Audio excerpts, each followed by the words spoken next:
E aí eu vou dizer para você que a performance do presidente Bolsonaro em conceder essa entrevista e os 4 temas ali abordados, os 4 temas principais, né?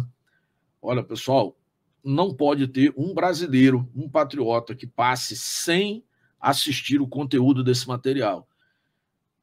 O presidente vai tratar com o Tucker Carlson nessa entrevista uma série de itens, pelo menos 4 itens principais.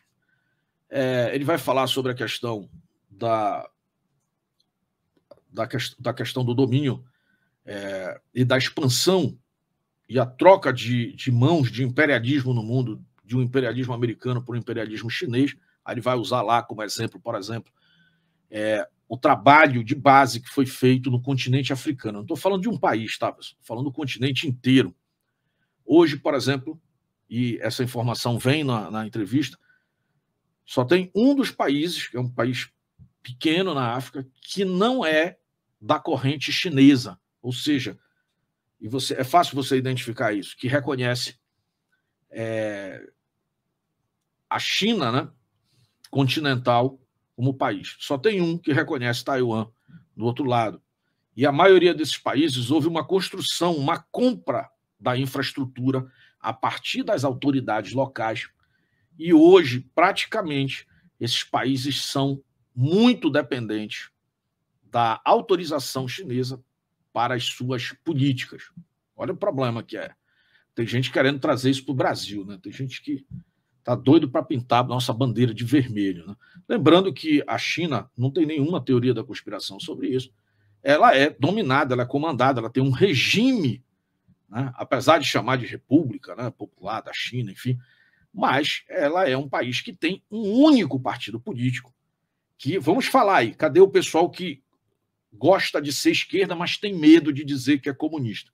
A China é governada por um único partido chamado PCC, que não é o primeiro comando da capital aqui, que é a facção criminosa.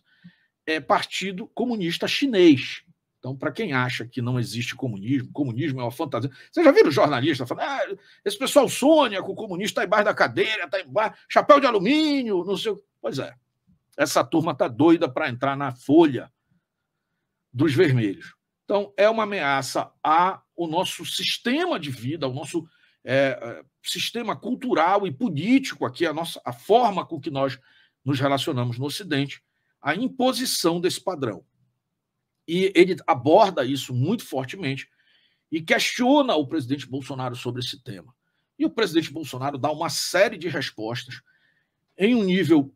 O presidente Bolsonaro está muito confortável. Eu não vou explicar aqui, eu não vou falar das respostas em si, mas da minha reação ao que eu assisti lá.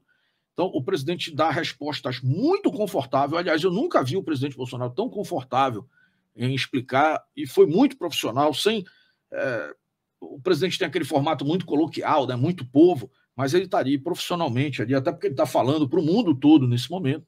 Para quem não sabe, o programa do Tucker Carlson é o mais assistido em termos de política nos Estados Unidos, em boa parte no mundo que fala o idioma ali inglês. Então, no mundo ocidental tem muita relevância o conteúdo. Por isso, inclusive, está tendo muita repercussão. E, diferente da mídia brasileira, isso é outro tópico que eu gostaria de falar com vocês, que coloca o Brasil sempre menor, com menor importância, aquele famoso estado agrícola, celeiro do mundo, como se nós fôssemos camponeses aqui. Uma das coisas que eu percebi, já que é alguém muito ligado, o Tucker Carlson, pessoal, não se engane, tá? Nos Estados Unidos é muito definido quem defende a liberdade e quem defende o coletivismo, tá? O Tucker Carlson é um dos defensores aí da liberdade, é um cara... A emissora em si já é mais republicana do que qualquer outra coisa, né? Mas ele deixa bem claro, ao falar sobre o Brasil, da importância de sermos o maior aliado que os Estados Unidos pode ter e que a negligência do governo Biden atual tem colocado o Brasil numa condição de colisão com os interesses americanos e de condução a interesses chineses. O que não fica claro para as pessoas, e eu gostaria de escrever aqui, existe uma perversidade em quem fala, por exemplo, que os Estados Unidos, pode reparar, pode observar a maldade no discurso de quem diz, por exemplo, que os Estados Unidos está perdido, está quebrado, vai em colisão, essa pauta identitária. No mesmo discurso, se vocês esperar o segundo capítulo, você virar a primeira página, no mesmo discurso esse tipo de discurso dessas pessoas, você vai notar que, no final, isso aconteceu justamente por permitir, no campo político, a influência de ideias, inclusive patrocinada pelos próprios orientais, pela essa turma da bandeira vermelha lá. Nem vou usar oriental, porque nem todo oriental compactua com esse pensamento. Mas a bandeira vermelha lá do Oriente, aí tá certo. Entendeu? Mas o cara nos fala isso. Tenta colocar, inclusive, os Estados Unidos já está quebrado, está falido. Ele não está falido. Ele está corrompido pelas mesmas forças que esse pessoal exalta e defende para que se implemente no Brasil. Tem muita gente que não startou para isso ainda. Quem diz hoje que os Estados Unidos não tem mais jeito é porque os Estados Unidos está tomado, está corrompido em muitos dos seus contextos políticos, justamente por essas forças que implementam essas pautas pelo resto do mundo. O objetivo da implantação dessas pautas é um enfraquecimento do sentimento nacional e, né, para permear os interesses daquele país lá do outro lado, que quer ser o maior do mundo em termos políticos, econômicos e bélicos. Né? Não há ninguém querendo resolver o problema. O que há é uma nova ordem, né, que quer se apresentar substituindo a anterior. Só que agora com muito menos liberdade para o cidadão. As duas são ordens imperialistas no meu sentido, no meu ponto de vista. Eu fico com a ordem onde o Brasil tem a sua própria posição e segue o seu caminho, mas é inevitável que nós possamos entender que ordens e sistemas de governo são estabelecidas, são executadas por uma fração muito pequena das populações desses países. É a cúpula do sistema que faz isso. O país em si, a população que ali vive, nada tem a ver com esse contexto, tá? A não ser quando se omite. No nosso caso aqui do Brasil, eu acredito que é o momento de nós entendermos a dimensão que o Brasil tem, nós, enquanto cidadãos brasileiros, a reconhecermos e colocarmos as nossas autoridades atuais nos seus devidos lugares, com respeito, mas nos seus devidos lugares, dentro das suas atribuições laborais, né, para que eles possam desenvolver o seu trabalho em prol da sociedade.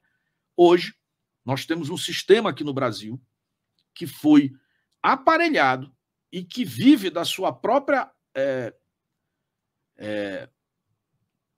vamos dizer assim, dos seus próprios interesses, alheios aos interesses do povo brasileiro. Tá?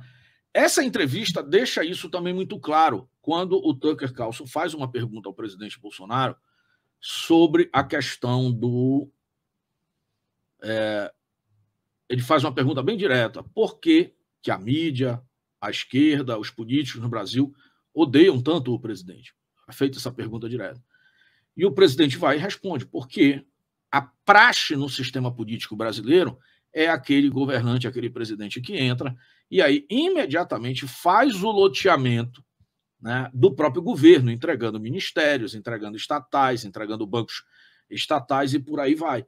Algo que ele não fez. E não fez efetivamente. Você vai encontrar um ou outro entendimento de pessoas de partidos, mas é numa proporção infinitamente menor. E detalhe, sempre sob o controle do executivo. Não é aquilo que a gente ouvia falar no passado, quando eu lembro muito disso, a gente conversando ali nos arredores ali de Brasília, em reuniões, e falava, não, mas tem que conversar com o pessoal do Ministério e tal. Aí você ouvia imediatamente, não, era PT, né? Aí dizia, não, aí a gente nem se mete, porque isso aí já foi entregue para o partido X, então esquece, é eles que mandam lá. Né? Não existe isso no governo Bolsonaro. Não existe isso. Então, o presidente mudou essa forma. Isso tirou receita da mídia mainstream, que controla, né, o ânimo do povo, tirou o conforto dos partidos para a nomeação de cargos, distribuição, na verdade, de cargos. Muitos desses cargos preenchidos não pela capacidade técnica, mas principalmente pelo contexto político ou até familiar. Tudo isso mudou. E é isso que faz com que o presidente Bolsonaro tenha um diferencial em relação a tudo que aconteceu agora nos tempos recentes. Pois bem, continuando. Esse também é um ponto muito importante aqui da entrevista. Tá? A outra questão vai ser aquela questão do meio ambiente que todo mundo já conhece aqui, né? Aquela, vamos dizer, narrativa que contada muitas vezes se transforma, ou pelo menos se transforma em aparente verdade, porque é uma verdade, vamos dizer assim, teatral, né? Que é aquela pega, né, de artistas, pessoas do meio da cultura e até do meio acadêmico, sobre como o Brasil cuida da questão da Amazônia. Olha, eu acho que todo mundo tem todo o direito de questionar o método com que o Brasil cuida da Amazônia. Mas há um desserviço quase criminoso de artistas, pessoas no setor acadêmico, em tentar afirmar que o Brasil não teria competência para cuidar da Amazônia, o que reforça muito, o que é muito bem recebido por outros países que têm ambições no nosso território. Então, há, no meu entendimento, algo muito próximo, né, de um crime contra a própria soberania nacional, contra a segurança nacional, quando você chegou ao ponto, e isso aconteceu mais de uma vez, por autoridades e pessoas até da imprensa, de pessoas dizendo, olha, fulano, país fulano, o próprio Biden, venha nos salvar aqui, tirem o Bolsonaro, enfim, porque como se essas pessoas fossem bombeiros que viriam apagar incêndios na Amazônia. É tão hipócrita isso, porque esses países têm os mesmos problemas ambientais, talvez até maiores. O presidente até cita o caso da Califórnia, que tem incêndios sazonais, né? Todo verão na Califórnia há um incêndio, destrói mansão, aquilo avança para a cidade. E a amplificação que essa turma lá fora, cheia de problema, tenta transportar esse problema para nós.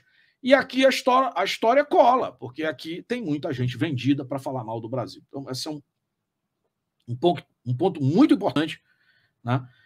O outro é a história de tentar vender a própria imagem do presidente Bolsonaro como alguém autoritário, alguém que trata da questão identitária de forma discriminatória. Na verdade, a gente trata a questão identitária como ela é, um vitimismo. E todo mundo é igual. Não tem essa história de seres humanos melhores do que o outro, nem para cima, nem para baixo, e nem para obter privilégios, que é o que a pauta identitária, né? Ou até, eu gostei de uma expressão que foi utilizada pelo Tucker Carlson, eu usei algumas vezes lá no passado, mas eu não tenho trazido muito isso. O que é efetivamente a pauta identitária? É uma pauta de ressentimento. Ou seja, você tenta dizer para alguém, e a resposta do presidente Bolsonaro foi muito boa nessa entrevista, você tenta dizer para alguém que o responsável pelo não sucesso daquela pessoa é a opressão de um outro grupo. Por exemplo, as mulheres não crescem porque os homens não deixam. As pessoas que têm uma determinada etnia ali, ou um tom de pele, não crescem porque o outro tom de pele não permite, como se isso fosse algo sistêmico. Ou seja, você vai jogando pessoas de um lado para outro, e isso é exclusivo da esquerda. Você nunca vai encontrar alguém de direita, alguém conservador, preocupado com a vida alheia. O conservador está preocupado com a sua vida e que você não se meta na vida dele. Você pode fazer da sua o que você quiser, mas a esquerda planta esses sentimentos, né? E como tem muita gente, e é mais fácil às vezes acreditar que o culpado do seu fracasso é o outro, e eu vou dizer para você, nunca é. Nunca é. Quando você olha no espelho, você sempre vai descobrir. Toda vez que você olhar no espelho, eu vou fazer uma recomendação para você. Faça uma revisão na sua vida e tente descobrir quem é o responsável por todos os sucessos que você teve e quem foi o responsável por todos os fracassos. Mesmo que você, em algumas vezes, se traia querendo responsabilizar alguém, eu vou te explicar algo. Provavelmente a culpa é sua de não ter tido competência de detectar quem ia te prejudicar. E aí você cresce com isso e na sua própria empreitada você percebe as pessoas de forma diferente para estar ao seu lado. O Brasil ele é muito perverso em não permitir essa condição. No Brasil, normalmente, quem tenta empreender e por algum motivo não dá certo, é praticamente inviável empreender novamente. diferente dos Estados Unidos, onde sucessivos erros podem levar a um grande acerto. Um dos caras mais ricos do mundo hoje, que é o Jeff Bezos, era alguém que foi motivo de riso há 20 anos atrás, uma chacota com a sua Amazon, que vendia livros.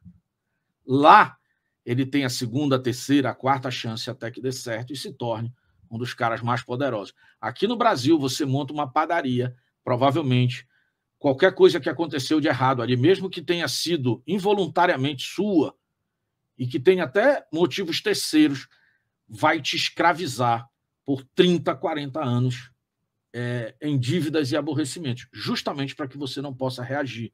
Porque senão a esquerda não prospera. A esquerda prospera abafando a liberdade do indivíduo. Então, indivíduos que queiram se destacar para ter uma vida melhor e oferecer uma vida melhor são inimigos da esquerda sempre. Aliás, ontem o Lula chamou os empresários de imbecis. Né? Ainda tem gente que vai nessa, né? Mas, enfim, muito boa essa análise aí. E o presidente traz essa análise para dentro do Brasil, da pauta identitária, quando é perguntado, explicando ao Tucker Carlson que essa fase mais identitária há uma busca disso, mas ainda não colou de verdade, não tem densidade. Mas ainda estamos aqui na fase que já foi eliminada no comunismo no mundo todo, que é o burguês, né, contra empregado, como se existisse essa diferença. Como se alguém que monta uma padaria e tem um funcionário, aquele que é funcionário do dono da padaria não pudesse ele também ter a sua padaria, ao invés de querer atribuir ao dono da padaria que lhe deu a oportunidade de trabalhar a sua própria desgraça. Normalmente, o fracasso está ligado às suas ações mal concebidas, por incompetência, por ignorância, ou às vezes até por negligência. Mas a esquerda captura esse sentimento que o ser humano tem de não querer assumir a responsabilidade pelos seus atos para colocar a culpa em alguém. Né? Então, o presidente Bolsonaro fez bem essa divisão aqui para o Brasil, eu acredito. Até porque a esquerda brasileira, a esquerda do PT é baseada no movimento sindical. Um dia a gente pode conversar horas sobre isso, porque eu tenho bastante experiência nesse segmento aí, como os amigos aqui já sabem.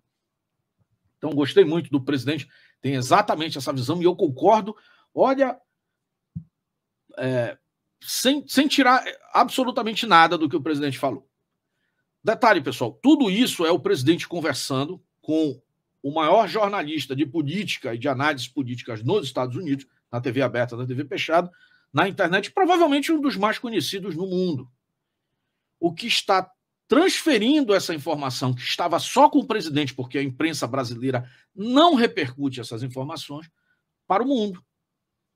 É uma voz contrária a toda a narrativa que foi vendida no passado. Então, é importantíssimo, mais uma vez. Eu fiquei impressionado. Vocês sabem que poucas coisas me impressionam. Né? Eu, quando tenho que ser crítico, sou crítico, mas sempre fazendo a sugestão de como... Por exemplo, a única sugestão que eu faria para essa entrevista, crítica não tem nenhuma, é que pudesse acontecer com alguém, e não deu certo quando tentaram fazer com o pessoal da... Não sei a solução específica, mas que alguém tivesse essa capacidade de entrevistar o presidente assim. Eu acredito que quem poderia fazer isso seria esse sim, um cara bem profissional, é o Lacombe. Um cara padrão Lacombe, e sozinho, nesse mesmo sistema, sem estar preocupado com a fantasia de ter muita gente ali, sem ter tem que ter a cota, tem que ter um que é mulher, o outro tem que ter... Não, bota o Lacombe entrevistando o presidente nesse mesmo formato, porque a única coisa que talvez esse tema não toque a mente do brasileiro aqui no Brasil é porque quando você vai assistir a entrevista, você não vai ouvir o presidente falando, você vai ouvir uma voz brasileira interpretando o que o presidente está falando, porque é traduzido. Para o americano ficou perfeito. Mas o brasileiro precisaria ouvir da voz do presidente. E eu vou dizer, sem sombra de dúvidas, foi a melhor entrevista que o presidente já deu. Não tem que ter aquela história que aí coloca lá o Zé Maria comunista, mas não sei quem, mas atrapalha, porque cada um ali quer aparecer mais que o presidente. Eu acho que um cara centrado, como o Lacombe, muito profissional em perguntar, postura, poderia extrair do presidente em conteúdo nacional isso. É uma sugestão, tá, pessoal? A entrevista está perfeita. O propósito da entrevista, aliás, nem é o povo brasileiro. Mas eu acredito que o povo brasileiro precisaria ouvir. Vocês não têm ideia. O presidente faz uma construção.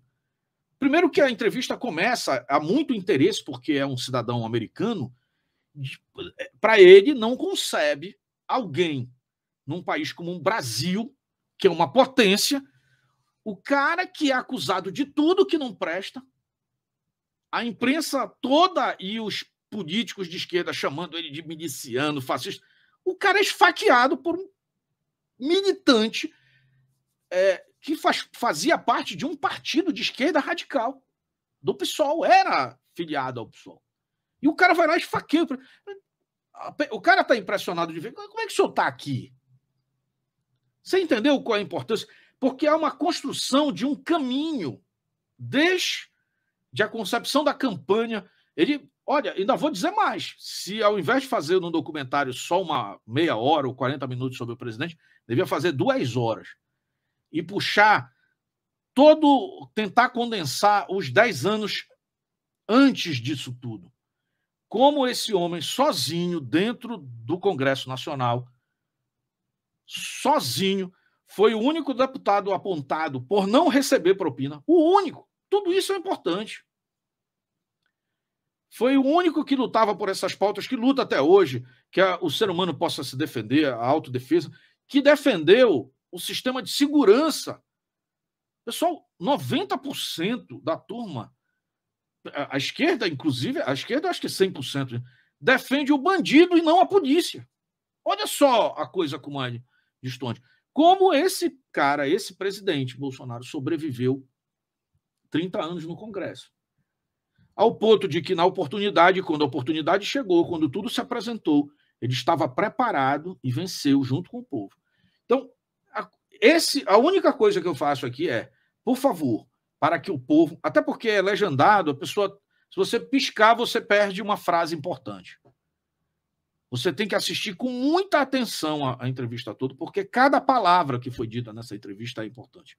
Não tem uma frase, uma faixa que você possa dispensar. E nem todo mundo tem esse tempo de atenção. Então, quando você colocar isso em português, eu acho que as pessoas... será mais palatável. E eu vou dizer uma coisa, o mais difícil é repetir. Foi fantástica a entrevista. Tá? Até esqueci qual é o último tópico lá que era importante. Deixa eu ver aqui. Falou sobre a Amazônia, falou sobre a questão dos chineses, falou do sistema político e por que o pessoal não gosta. Por fim, isso é o mais importante, não poderia esquecer.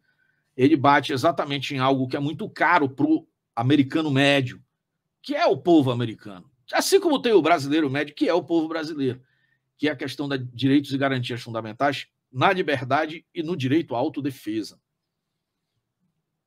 Aqui tem algo que o Tucker Carlson não perguntou, porque para eles isso é tão óbvio, e aqui está sendo tirado de nós, que é a liberdade de expressão.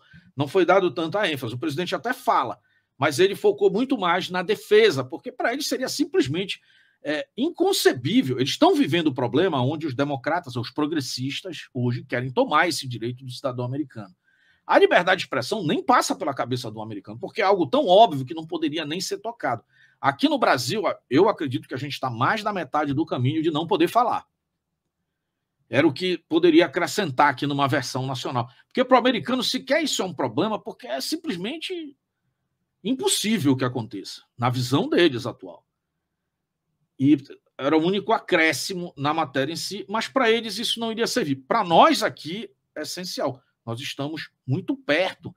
Porque, entenda, toda vez que a gente tenta falar qualquer coisa, tem alguém na imprensa para dizer que isso aqui é ficção, terraplanismo, terra não sei o quê, enfim, tentando vender como se só eles tivessem o domínio da ciência e tal, e tenta ridicularizar o outro.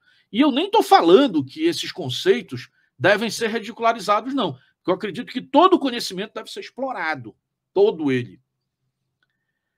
E aí é um ponto que eu teria que ter muito cuidado para falar aqui, porque esse é o ponto que é a armadilha que tem para a direita para nos calar, que é o ponto que o presidente trata muito bem. Eu só vou dar a dica aqui para você, que é quando fala da crise de saúde pública, por que ele vetou determinadas situações, e ele vai contar algo ali que a gente já conversou.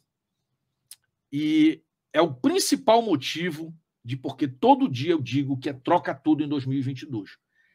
O presidente vai explicar quando ele vai falar da crise de saúde pública. E eu gostei muito de como o Tucker Carlson perguntou para ele por que o presidente Bolsonaro foi um dos poucos presidentes no mundo, talvez seja o único de um grande país, que se recusou a se ajoelhar perante o Anthony Fauci, ou mesmo perante a turma lá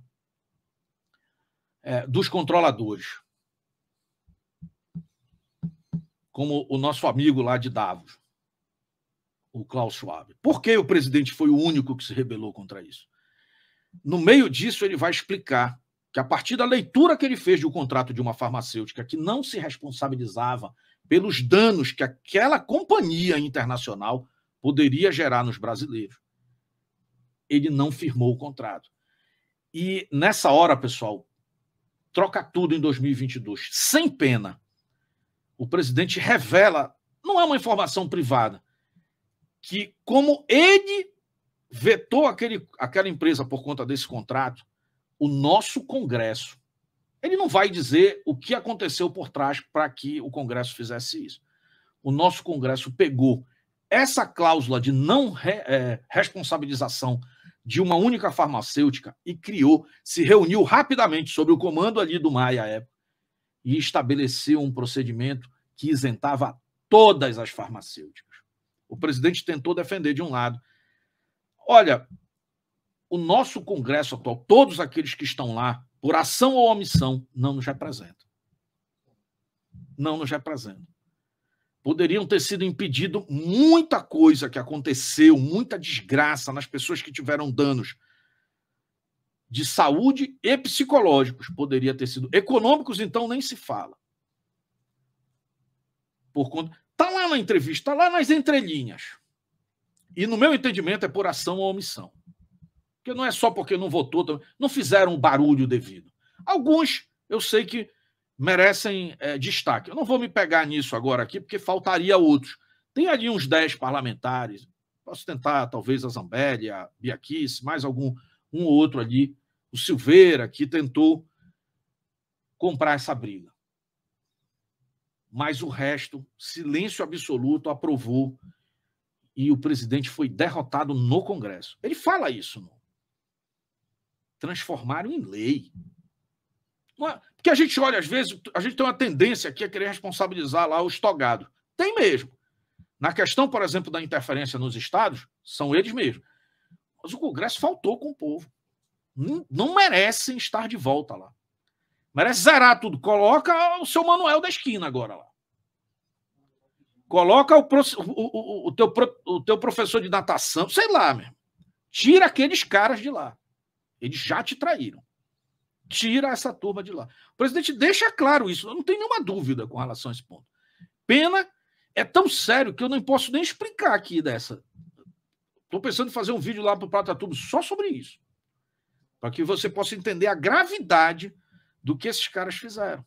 E aí o presidente faz uma explicação fantástica sobre a questão dos tiranetes estaduais. O pessoal pegou o gosto. É igual... Eu fiquei imaginando... É mais ou menos o dilema do urso, sabe? O urso é aquele animal bonito e tal, mas é forte, violento. Mas ele, normalmente, ele não interage com o ser humano. Né? Ele está ali na dele e ele tem o próprio ciclo de alimentação dele. Mas o problema é que quando eles, pela primeira vez, encontram um ser humano e ele tira a vida desse ser humano e, às vezes, até ali faz algo mais, né? Ele tende a fazer aquilo dali em diante. Ele ganha o gosto de sangue, do poder que ele tem sobre tudo. É por isso que sacrificam os ursos, né? Quando ele, depois de um ataque de um urso ao humano, o pessoal vai atrás e sacrifica, porque sabe que dali para frente, o próximo que passar no caminho daquele urso específico vai fazer isso. Assim foram os governadores do Brasil.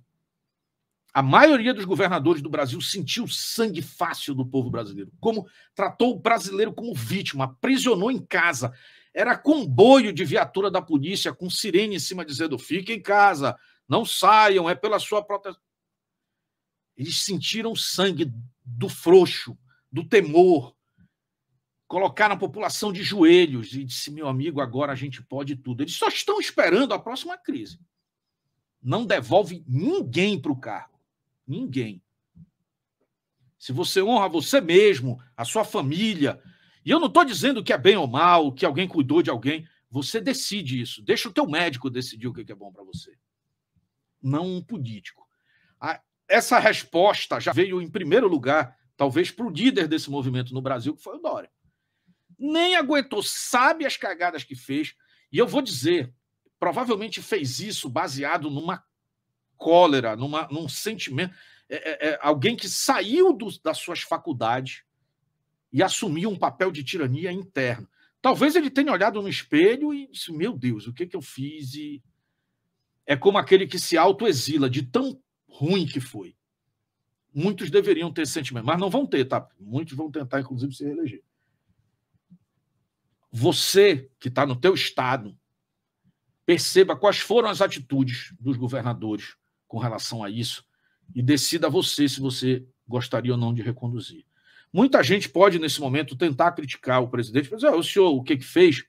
Tentou de tudo, sim, o presidente da República. Mas a complexidade da máquina pública brasileira não é da caneta de um só homem. Não é. Acredite nisso que eu estou dizendo. Tem muita gente, inclusive, vai ter gente aqui nessa sala que vai dizer: não me importa, o presidente está reeleito. No meu entendimento, está. Não tem nada que possa mudar isso, a não ser Deus que não o proteja, em algum momento, o que eu não acredito. Mas, na prática, se o presidente não tiver um alicerce parlamentar, não é só eleger quem o presidente está enviando, é que dentro desse conjunto de pessoas que o presidente vai trazer nessa nova leva, essas pessoas estejam minimamente conectados, eu digo minimamente conectados, em responder àqueles que votaram nelas. Por isso o teu voto é a coisa mais importante, é o teu patrimônio do cidadão brasileiro em 2022, é o voto. É com isso que você vai garantir que o presidente possa fazer as mudanças necessárias. Porque nós estamos a um passo. Lembra daquele mapinha aqui? Até pode me mandar aí, dona Camila, se tiver, de quanto vermelho está já a nossa América Latina? Falta só o Brasil. Aí, meu amigo, 50 anos de azar. Importante, pessoal. Todo esse material eu identifiquei aqui nessa entrevista de 30 minutos. Gostaria de ficar fazendo os cortes, trazer um a um. Tá? Muita gente preocupada, né? Inclusive com a questão geopolítica, tá? E eu vou dizer uma coisa para vocês. É óbvio que é importante o que está acontecendo lá fora. Mas a blindagem do cidadão brasileiro é a nossa soberania. Com soberania, os eventos externos nunca te alcançarão. Sem soberania, meu irmão, aí a gente está perdido. Entendeu? E ainda tem um problema maior do que isso. Isso é o picareta. O picareta é o seguinte. Não vou ver aqui o documentário, porque esse documentário é o americano, vai atender a agenda do americano. Meu amigo, é o presidente do Brasil falando para o mundo. É o mesmo tipo de gente que diz que não é importante ouvir o presidente brasileiro, mas se orgulha, por exemplo, em querer divulgar a bandeira chinesa aqui no Brasil, o exército chinês. Como é que vai ser bonito você desfilar num mega destroyer chinês? Se você é brazuca, meu amigo, e esses caras estiverem aqui, desculpa. Talvez sobre um lugar para você limpar o passadiço lá, o convés. Não é para você. Agora já não é. Tem que ter muito cuidado.